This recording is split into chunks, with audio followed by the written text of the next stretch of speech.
Hi, this is Warren from Toyota Tech Training.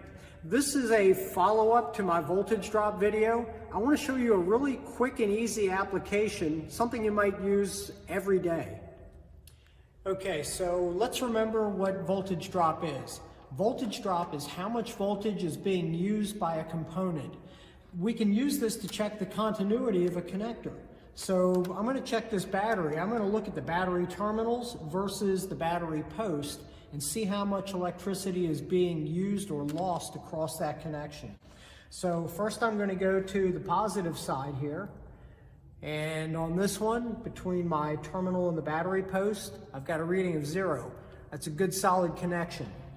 I'm going to do the same thing on the battery ground side. So negative on the post, positive on the terminal itself.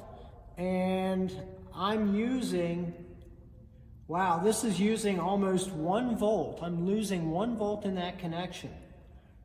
0.7. Yeah, so what's the starter going to get? It's not going to get 12.6 volts. Starter's only going to be able to see maybe 11.9 at best. So we're losing voltage on there, and it's going to make it harder to start. So I removed my battery terminal from the post. I had some corrosion in there. I cleaned that off. I'm going to run the same test again. And now I'm not losing hardly a thing. So now that you understand that voltage can be lost across a poor connection, maybe on the battery terminal to the battery post, you can apply this same type of test to a battery cable. I can take my meter lead, I can put it here on the battery post itself. I can go over to the engine block down near the starter, have somebody crank the engine over for me, or use the function on the meter to capture max min, and I can look to see how much voltage is being lost while the starter's in motion or in action.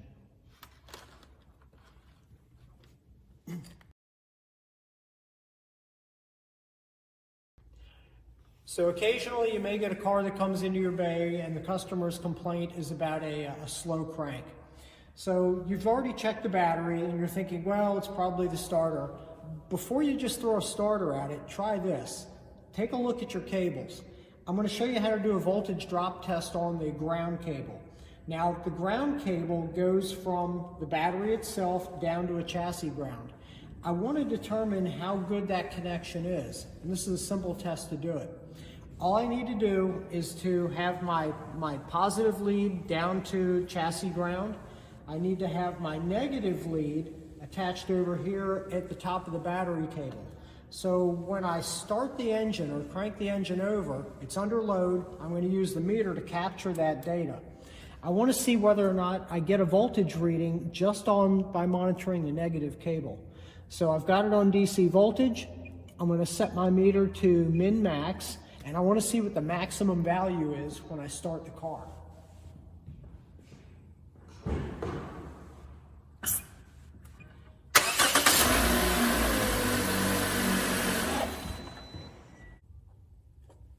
So I've run the test on the negative battery cable, and I've got a reading of 0.398 volts.